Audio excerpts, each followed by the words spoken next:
1 Samuel 18 ayat yang pertama. Ketika Daud habis berbicara dengan Saul, berpadulah jiwa Yonatan dengan jiwa Daud, dan Yonatan mengasihi dia seperti jiwanya sendiri. Pada hari itu Saul membawa dia dan tidak membiarkannya pulang ke rumah ayahnya. Ayat yang ketiga.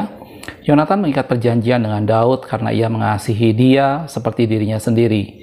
Yonatan menanggalkan jubah yang dipakainya dan memberikannya kepada Daud, juga baju perangnya, sampai pedangnya, panahnya, dan ikat pinggangnya. Oke, shalom, selamat malam. Ayat yang baru kita baca adalah cerita pada waktu itu persahabatan yang luar biasa antara Daud dengan Yonatan, gitu ya. Dan kita tahu Yonatan adalah putra sulung dari Raja Saul, gitu ya. Beberapa hari yang lalu saya sempat membahas mengenai Mikal, yaitu putri bungsu dari Saul, gitu ya, yang kemudian menikah dengan Daud. Nah, pada video ini saya akan membahas mengenai Yonatan. Nah, saya yakin Yonatan kita sudah sangat kenal.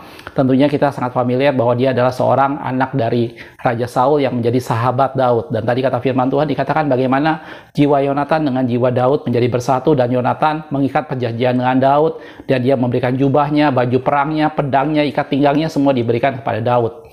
Gitu ya, dan itu menjadi satu persahabatan yang luar biasa antara Yonatan dengan Daud, gitu ya. Sebelumnya perlu kita ingat bahwa kata Yonatan dalam firman Tuhan itu artinya adalah Allah yang memberikan atau mengaruniakan. Dan nama Yonatan dalam Alkitab ada banyak, saudaraku ya. Salah satunya yang tadi adalah anak sulung dari Saul. Ya, contoh nama Yonatan yang lain itu adalah cucu dari Musa, anak dari Gersom, gitu ya. Itu namanya juga Yonatan. Jadi banyak sekali nama Yonatan di dalam Alkitab, gitu ya.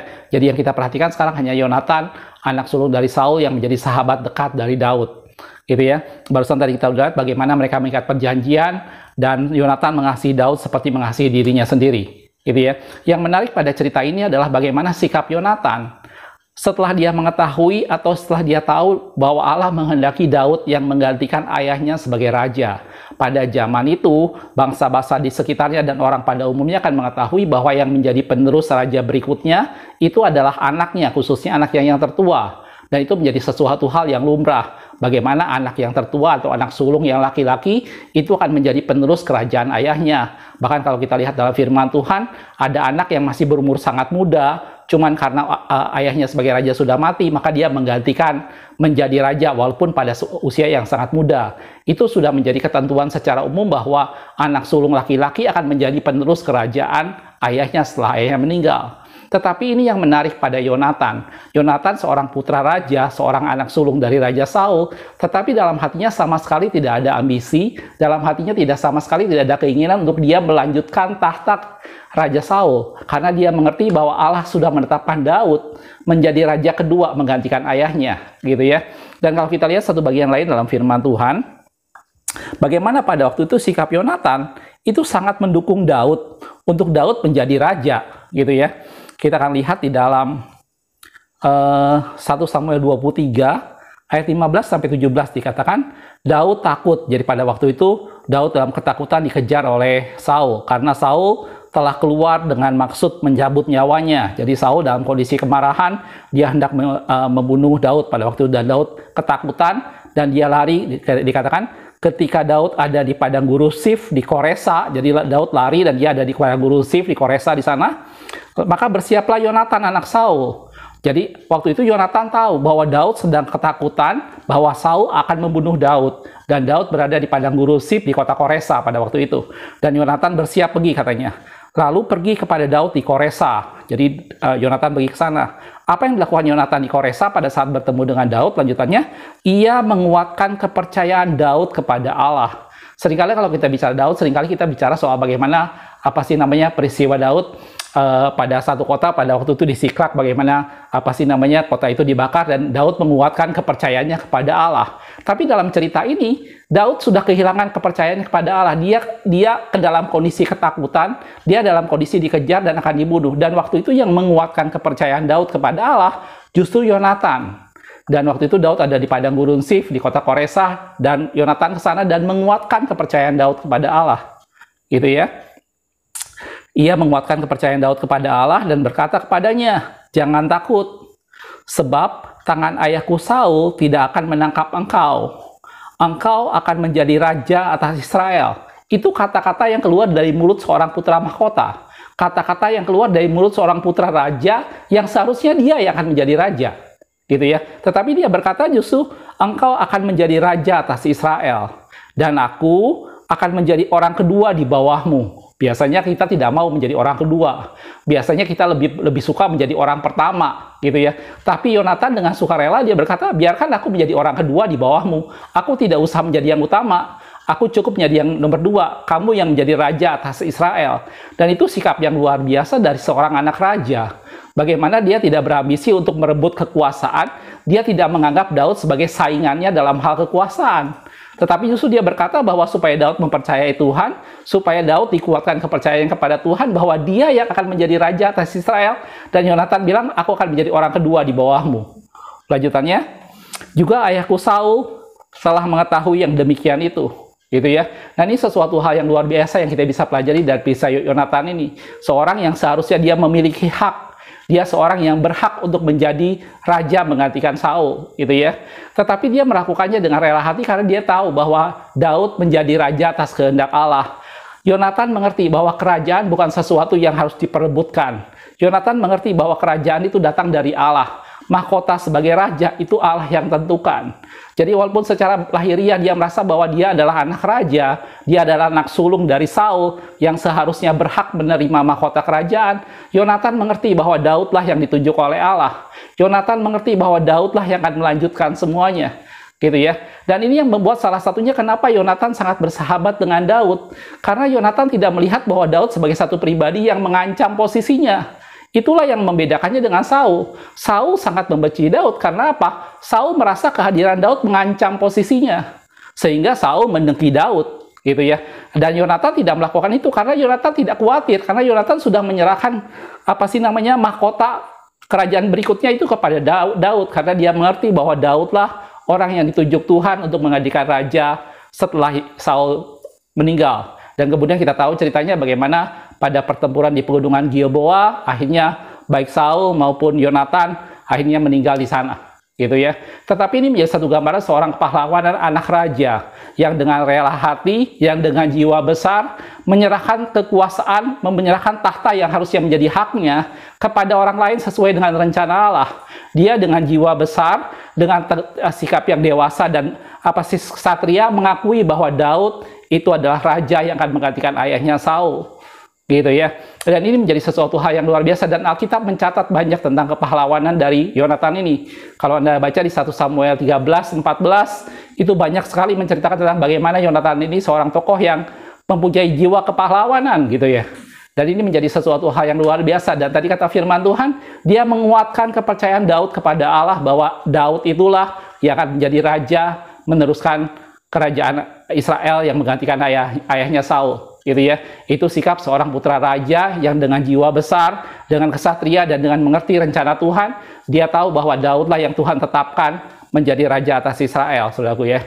Dan kalau kita perhatikan dalam firman Tuhan, setelah tadi Yonatan mati dengan Saul di pegunungan Gilboa, maka kita tahu kemudian setelah Daud menjadi raja, karena Daud pernah mengikat perjanjian, pernah jiwa mereka bersatu, maka sampai keturunan dari Yonatan, Daud tetap menghargai, yaitu Mephiboset, ya, bagaimana seorang yang timpang pada waktu itu tetapi dia adalah anak Yonatan, gitu ya. Kalau kita lihat dalam 2 Samuel 21 ayat 7 dikatakan, tetapi raja merasa sayang kepada Mephiboset bin Yonatan bin Saul. Jadi Daud tidak pernah melupakan persahabatannya dengan Yonatan. Setelah Daud menjadi raja, anak dari Yonatan yaitu Mephiboset, Daud sangat menyayangi itu walaupun dalam kondisi yang cacat, dalam kondisi yang timpang, gitu ya. Dikatakan seperti itu. Raja merasa sayang pada Mephiboset karena sumpah demi Tuhan ada di antara mereka, di antara Daud dan Yonatan bin Saul. Jelas, saudaraku. Jadi ini adalah sesuatu hal yang baik pada bagaimana seorang putra raja yang dengan rela hati mengerti rencana Tuhan. Dengan rela hati tidak dia memikirkan tentang jabatannya, dia tidak memikirkan tentang haknya sebagai satu penerus kerajaan, tetapi dia tahu bahwa Daud adalah orang yang ditetapkan Tuhan.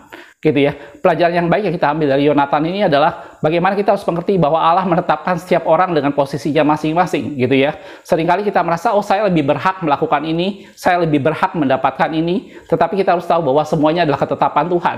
Semua kekayaan, kejayaan, kehormatan, itu semua dalam tangan Tuhan dan Dia yang berhak mengaturnya. gitu ya. Saya ingat dulu ada apa sih namanya, ada semacam kayak quote gitu ya, tiga hal yang paling tiga ta yang dicari orang gitu ya. Pada waktu itu istilahnya tahta, harta, dan wanita. Kemudian disesuaikan, yang ketiganya diganti jadi tahta, harta, dan cinta. Oke, terus pada zaman sekarang mahasiswa mengganti lagi gitu ya, karena banyak kuliah internet, diganti lagi menjadi tahta, harta, dan kuota, karena mereka butuh kuota internet untuk bisa kuliah gitu ya. Sementara itu kalau para traveler yang sering jalan-jalan, diganti lagi kata-katanya menjadi tahta, harta, dan wisata gitu ya. Kalau ibu-ibu di kota-kota besar, diganti lagi yang ketiganya menjadi tahta, harta, dan sosialita gitu ya. Nah, yang ketiga ini selalu ganti-ganti, tetapi tahta dan harta itu tidak pernah diganti gitu ya. Tahta menjadi sesuatu hal yang orang kejar, tahta menjadi sesuatu hal yang orang sangat inginkan. Tetapi di sini Yonatan digambarkan sebagai satu pribadi yang dia bilang, Daud, engkau menjadi raja, biarkan aku menjadi orang kedua gitu ya. Satu pribadi yang tidak berambisi dengan kekuasaan, satu pribadi yang tidak mengejar tahta gitu ya, karena dia mengerti bahwa tahta semua datangnya dari Tuhan, dan Tuhan yang berhak memberikan kepada setiap orang yang dia kehendaki gitu ya. Kalau kita lihat dalam firman Tuhan dalam Markus 10 ayat 37, pernah ada peristiwa bagaimana murid Tuhan pada waktu itu menyampaikan satu permintaan kepada Tuhan, yaitu Yakobus dan Yohanes. Dalam ayat yang lain itu digambarkan sebagai ibunya yang meminta itu. Tetapi di Markus dikatakan mereka sendiri. Dalam Markus 10 ayat 37 dikatakan, lalu kata mereka, perkenankanlah kami duduk dalam kemuliaan-Mu kelak, yang seorang di sebelah kanan dan yang seorang lagi di sebelah kirimu. Pada waktu itu adalah anak-anak Zebedeus, yaitu Yakobus dan Yohanes. Jadi dia meminta permohonan kepada Yesus supaya mereka punya kekuasaan, punya tahta, yang punya posisi yang lebih tinggi dari murid-murid yang lain. Dan tadi saya sudah bilang di Markus ini digambarkan bahwa Yakobus dan Yohanes sendiri yang meminta kepada Yesus gitu ya. Walaupun dalam Injil yang lain diceritakan bahwa ibu mereka, yaitu ibu Zebedeus, yang meminta itu gitu. Tetapi itu menggambarkan bahwa murid-murid Tuhan pada waktu itu, mereka juga berpikir di kepalanya tentang bagaimana mendapat sebuah posisi, bagaimana mendapat sebuah jabatan yang lebih dari yang lain gitu ya. Dan itu semua Yesus sudah mengajarkan bagaimana semuanya, barang siapa yang merendahkan diri, Tuhan yang akan meninggikan dia gitu ya. Barang siapa mau menjadi yang terbesar, hendaklah dia menjadi yang pelayan buat semuanya gitu. Dan ini menjadi gambaran yang baik dari Yonatan ini, bagaimana dia satu pribadi yang tidak mengejar tahta, dia tidak mengejar kekuasaan, karena dia tahu bahwa semuanya berasal dari Allah gitu ya. Dalam Mazmur 21 ayat yang 3 dikatakan, sebab engkau menyambut dia dengan berkat melimpah, engkau menaruh mahkota dari emas tua di atas kepalanya. Itu Daud sendiri yang mengatakan bahwa mahkota dari emas tua di atas kepalanya itu karena Tuhan yang menaruhnya. Dia bilang, engkau menyambutnya dengan berkat melimpah, dan engkau menaruh mahkota dari emas tua di atas kepalanya. Dalam Mazmur itu Daud menggambarkan bahwa mahkota di atas kepala dia yang dari emas tua itu semata-mata karena Tuhan yang menaruhnya gitu ya. Dan Ayub di tengah situasi kesombongannya, dia pernah berkata bahwa Allah yang mengambil semua mahkota di atas kepala dia. Kita lihat dalam Ayub 19 ayat yang 9 dikatakan, ia telah menanggalkan kemuliaanku dan merampas mahkota di kepalaku. Dari dua ayat ini kita bisa mengerti bahwa Allah bisa memberikan mahkota kepada orang yang dia kehendaki, dan dia bisa mengambil mahkota dari orang yang dia tidak kehendaki. Jadi kekayaan, kekuasaan, dan segala sesuatunya itu datang dari Allah gitu ya. Allah berhak memberikannya kepada orang yang dia kehendaki gitu ya. Dalam 1 Samuel 2 ayat yang ke-8, satu ayat yang terakhir, ia menegakkan orang yang hina dari dalam debu. Ini adalah puji-pujian dari Hana, ibu dari Samuel gitu ya. Ia menegakkan orang yang hina dari dalam debu dan mengangkat orang yang miskin dari lumpur, untuk mendudukan dia bersama-sama dengan para bangsawan dan membuat dia memiliki kursi kehormatan. Yang membuat seseorang memiliki kursi kehormatan itu karena Allah yang mengangkatnya. Dia yang mengangkat orang hina dari debu dan dikatakan orang miskin dari lumpur, dan dia mendudukannya sama dengan bangsawan dan memiliki kursi kehormatan. Sebab Tuhan mempunyai alas bumi, dan di atasnya dia menaruh daratan. Jelas, saudaraku? Dan ini pelajaran yang baik yang kita ambil dari Yonatan ini, bagaimana seseorang yang tidak bernafsu dengan jabatan, seseorang yang tidak bernafsu mengejar suatu tahta tertentu, tetapi itu membuat dia bersahabat dengan Daud, karena dia tidak menaruh iri hati, dia tidak merasa insecure dengan adanya Daud. gitu. Dan dia mengerti bahwa semuanya datang dari Allah dan adalah rencana Allah untuk menjadikan Daud sebagai raja menggantikan ayahnya Saul. Ya, saudaraku, makasih sudah menonton. Kita ketemu di video berikutnya. Tuhan Yesus memberkati.